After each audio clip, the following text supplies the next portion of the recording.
but there's a long tradition of these types of voices of conscience. So I just immersed myself in the world of St. Sabina and spent time with Father Mike and his peacekeepers and the community there, and tried to learn as much as I could. We love you on Windy City Live. Yes, we do. Tell us, how did all this happen? How did this come about? Well, I play me. I play Val Warner in Chirac, which is really cool. So when people see this movie, they are literally seeing Val, and I am a reporter in the movie. We talk about the violence, but what can we do personally? I think we got to be engaged, and I think engaged in a number of things. In our block, in our home, in our neighborhood, we got to be engaged. We got to fight the issues. We got to fight a government that is abandoned, whole communities on the south and the west side. We got to fight a governor who's cut out every youth employment program, who's cut out violence prevention programs, who's abandoned our communities and the poor and the vulnerable. And I think we got to reach out to our brothers on the street and love them and respect them and help them, not just demonize them. My participation is only because of Mr. Spike Lee, our leader, our director, and he reached out to me and blessed me with the opportunity to be in this film and said that his mission was to save lives in the south side of Chicago. I'll just say like this. First of all, give you the history of coming to Chicago and telling my jokes as a young cat. I'm 37 now. I started about almost 15 years ago. Elroy taking me under his wing, let me do some jokes here and there for the radio stations and all that kind of stuff. We are more than that. We are more than that. We're greater than that. And I feel like in places like this, or Chicago, or whatever you want to call it, the hood, whatever you want to call it, like, it's too much attention dwelled on the negative. I learned that no matter what you do and how much of a genuine heart you have, and if you're coming from a good place, people are going to criticize if they don't agree with what you're doing. Hi, we're from Empire, and you're watching the Higher Learning Network. So how long have you been standing here? Not too long, like an hour. So we're moving in fast. This is a good sign. Yo, what's up? It's your man Tony Schofield from 106.3 Chicago's R&B, and you are watching Men on Higher Learning. Now, I used to hang around with some men that was into some higher learning. It just wasn't that kind of higher learning, but I got myself together now, okay? What is it that you do in your quiet time, in your meditation time, that allows you to bring us the films that you do? I sit courtside in Madison Square Garden, world's most famous arena.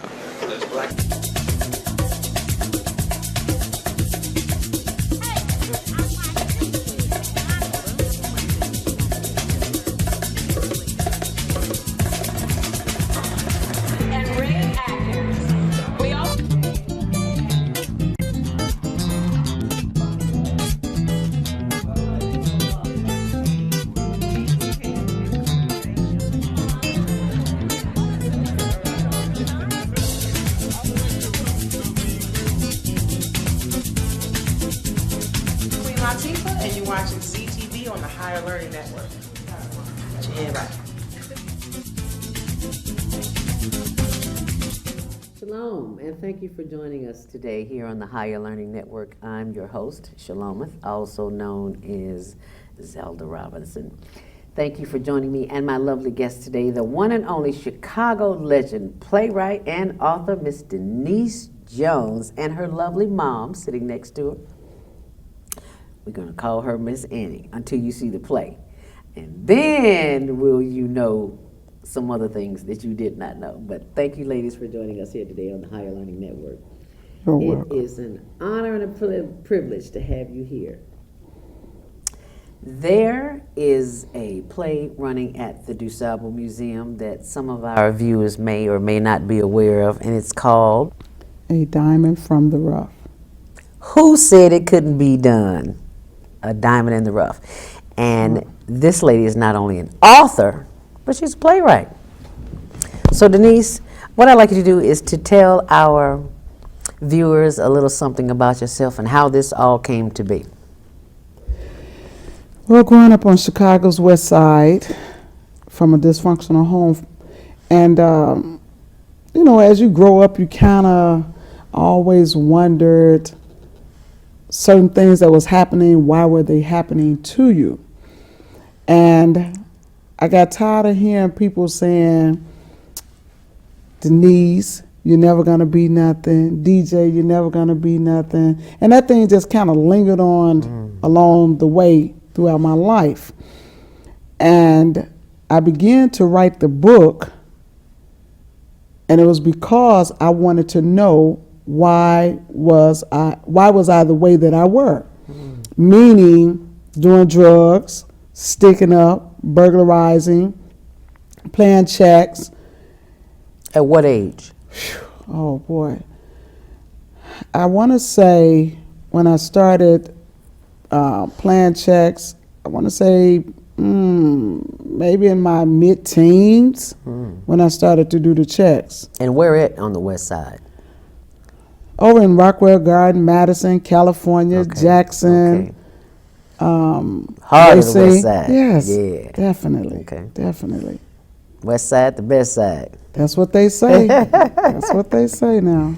So how did when a child hears negativity all their life, and that's all they're surrounded by, and that's all they see, they begin to live out that because that's what's expected of them, and that sounds like exactly what it was in your case. That's true.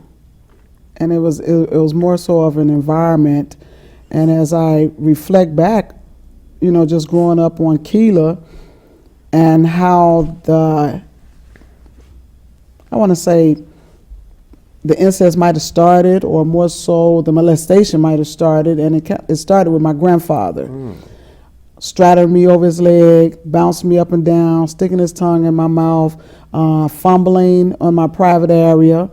And that went on from him to my uncle doing the same thing because he was the babysitter. So it started at, I want to say, somewhere between the ages of 4 and 5 years old. 4? Yes. And 5? Yes. Years old? Yes. Wow. So at 4 and 5, were you demonstrating any kind of strange activity that your mother may have been aware of, or you just kept that big? I want to say that it was something that I was able to articulate as a child. I didn't know how to articulate that because my grandfather used to bring home the skins when we were growing up, the bags, the skin bags of chips and pork rinds. Yes, Yeah. and give you the little nickels, quarters, and he was like, "This is our secret. You don't tell anybody." And that's kind of how it started. So that was just a secret that, even as a child, when people are touching you, you know that it's not right because it brings on an awkward feeling, right? But at the same time, I didn't know how to articulate that. So I'm not sure that my mother at that time would have noticed anything, nor did my grandmother notice anything. Did you mention it to them? No, never. At what point did you decide to, or did you ever? How did that conversation even come about? As strange as it may be, and correct me if I'm wrong, Mother, this conversation of my grandfather or my uncle messing with me, we never had that conversation, I want to say, until I began to write on my book in 2010. Am I correct? Yes. And how did that make you feel? Well, by the both of us being in a deliverance ministry where we were taught regarding being free, first of all, right? And how can we be free? And we was in the ministry and we began to learn about the different activities that happen, the incest, the molestation, the abuse, the abandonment, the neglect. That helped me be able to articulate my story. This show is not meant to embarrass or put anybody on Front Street, as you say, but to enlighten you, because there may be someone who's watching this show who is experiencing the same thing, and there may be a parent who is in this situation and knows this information and afraid to move forward for whatever reason. So when I ask these questions, don't think that we're just digging just to be nosy. It's a greater picture. It's a greater purpose to serve those who are still in bondage. And so as I ask Miss Annie this question, I want you to be aware that this is not to embarrass Miss Annie or anything like that, but to just have you express to our viewing audience what that did to you, how that made you feel as a parent that you could not come to, first of all, acknowledge and believe your daughter, and then try to help her. So what was it in you that wouldn't allow you to help her from the beginning, but as the years progressed and you saw how it affected her, how did that help you and help you in the healing process? Well, like she said, from the beginning, it wasn't spoken of. Now, I wasn't aware of the things that transpired in her life, but what I was guarded within my own self was my past, and the things that happened to me in my past as a child growing up.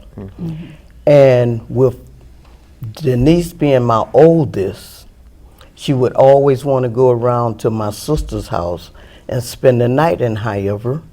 But because of what was related to me as a child coming up, I was overprotected with my children. And I would tell her, no, you cannot go around there and stay. And that's because, not that I didn't love my sister, I didn't want her around with her nieces or cousins and Highover. It's because of how my life was ruined as a child coming up. So you may have had a similar experience like Yes, that as I a did. child. Do you mind sharing with our viewing audience what happened to you as a child, or is that too Well, personal? As a child, I say around about the same age as Denise, between the age of maybe 4 and 5 years old, as far as I can think back, that how my mother used to send me, my sister, and my baby brother over to my father's house to stay on the weekends. And he used to always have my sister, which was a year older than I was, sleeping with him.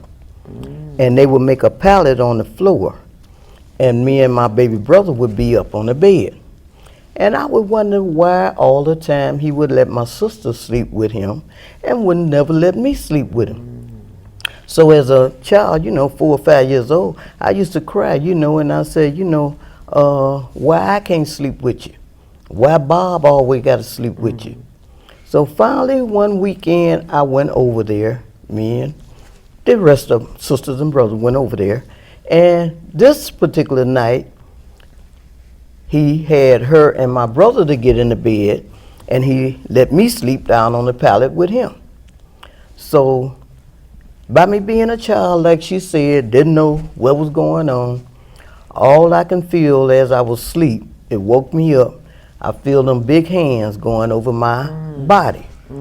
And I couldn't do nothing concerning it. It just had me jittery and feeling funny.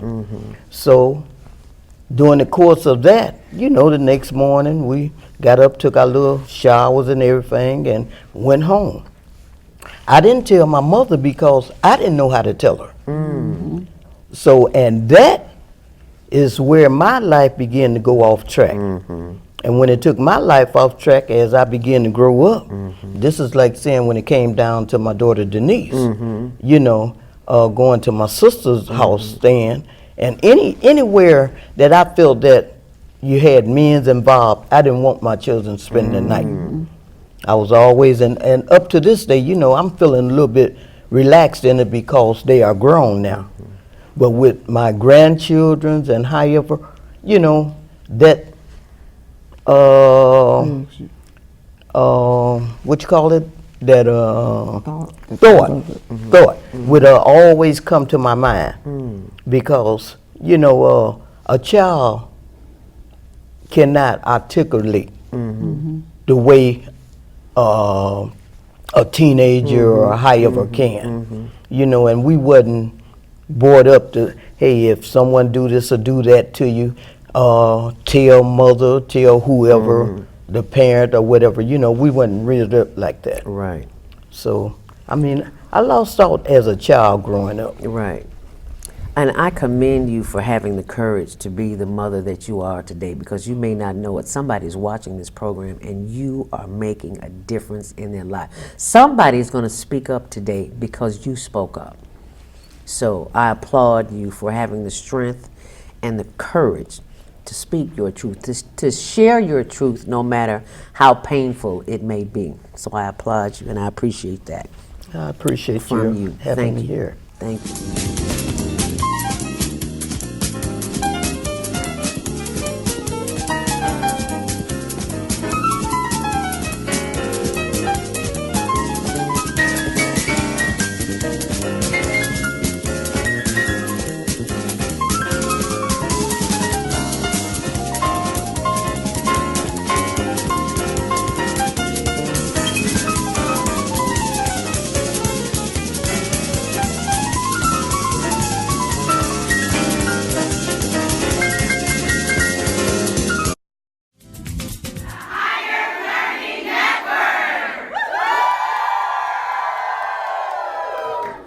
And Denise, the fact that you two have bonded, because at some point it was a rough relationship, I'm sure.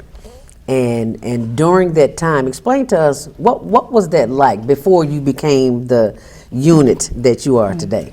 Well, strange as it may be, my mom and I, we never had a rough relationship. Even though all the things that had taken place, from the incest and then moving in, we never had a rocky relationship. And because my mom got pregnant with me when she was 13 and had me when she was 14, so we're so close in age as sisters, right? Mm-hmm. And when I finally moved in with my mom, we had this wonderful lifestyle. I mean, she was the mother that you would just always long for. I mean, we living in Rockwell Garden. We had everything. We had the sharpest apartment in the building. I mean, we had all the clothes. And even though it's so funny because now when I look back on certain things, right, when they had the community store and the Zare store, how when we were coming up, she would put us in the car and take us to the store. We would just be in our T-shirts and panties, right? And she would walk us in the store. And when we come out, we got a whole outfit on. Go in the car and take that off and come back in the store. Go and take that off and come back in the store, Oh my God. I mean, I was being taught how to steal at a young age, right? Did you say you walked in the store with your panties and a T-shirt yes. on? And came out fully dressed? Fully dressed. And nobody recognized that? Never. Oh, because you were little black children and you were invisible. Yeah, I get that. Okay. And it was all my brothers and sisters. She would do that. I mean, even when they had the drive-in theater, right? Remember when the drive-in? Yeah, I remember the drive-in. She would either put us in the trunk or either lay us down on the floor and put something over us, and we get into the theater, drive in free. Stop. Yes. Are you serious? Mom was creative. I got to give it to you. Yes. Miss Annie knew what she was doing. She said, I'm going to take care of my babies by any means necessary. That's right. Yeah. Oh, my goodness. And that was the lifestyle, by any means necessary. And one day, things would change. What happened? I mean, we went to North Dakota one year, and when we came back, I mean, the entire house had changed. So, I mean, she had began to have all these strange people living in our house. I mean, they were looking like men, they were looking like women. I mean, we had to give up our bedroom and share one bedroom. So I said, I would ask my brother, I said, what is going on? What is going on? I said, what happened? Because I didn't call her mama or anything. I always called her maid because my grandmother, was the one that was raising me until I finally moved in with her. Okay. I asked my brother, I said, what happened to May? Why is she looking like that? Oh. Who is these people that she had with her? And my brother, he was always the quiet. He was like, you just nosy. You always asking questions. You ask too many questions. So what does she look like? she had this two-tone color natural. You know, back then they were wearing where you have blonde on one side and black on the other side. So she had this two-tone color natural, had this hat on. And I'm like, man, she's starting to look like a man. What happened? How did she start to look like a man? So we never had the relationship where we were, you know, had a discord between us. And because I always looked up to her, and so as the lifestyle started to just, you know, excel, and I was always like, why you always leaving and coming back and going into this room? Why you always doing this, closing the door? What's going on? And this particular day, she started to take my brother and I with her and start teaching us how to pop hubcaps off of the cars, right? You would thought it was something like a Beverly Hillbilly because she had this yellow dune buggy. And the car wouldn't go unless you push it. And my brother and I had to get behind while she was in the car and get behind and push it and run down the street and then jump in the car, right? It was like one of those Flintstone type of cars. And so once it's running. So she would tell my brother, you get out on this side, Denise, you get out on this side. Y'all start popping hubcaps, and we were just throwing them in the car. We just go down the strip, popping hubcaps off the cars, right? Miss Annie, where did you learn that at? You had to know somebody. Some men taught you that. I know I got cameramen. It ain't nothing personal, y'all, but women don't usually do that, so I'm just asking.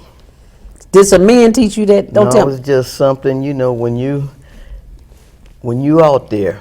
And you want to get a high on a however. As you say, whatever means, by any means necessary. Whatever it takes to do it. And I don't know, that just blanked in my mind. Get two screwdrivers and give them one apiece. Wow. I apologize to the men. I'm sorry. I apologize because I only knew men that did that back in the day. I didn't know women do that. So thank you for the learning experience, Ms. Annie. Okay, Denise. Yeah, so up on that point, I later learned that she was doing drugs. So she invited me to come into a room and watch her shoot drugs because she didn't want me to do the same thing. She says, well, you come on in here, you watch me because I don't want you to be like me. But the devil had the plan all set. The stage was all set, right? From the stealing, the lying, being deceitful, started to see the various lifestyles. So the stage was being set.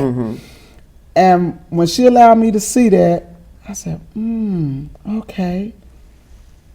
She sent me over here to 16th and Holman to go pick up her drugs. I said, okay, I'm gonna do this. So I opened up the bag and I stole 2 bags of dope out, right?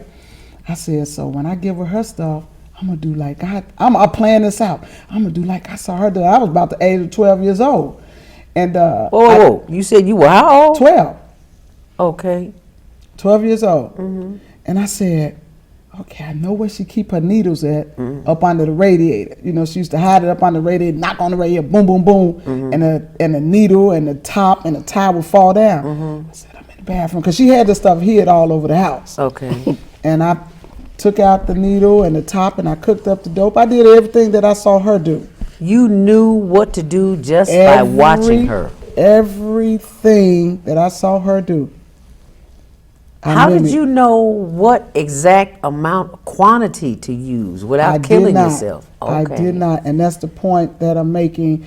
Is all I did was open them up, pour them in the spoon, cooked them up, drew it up, shot it, right?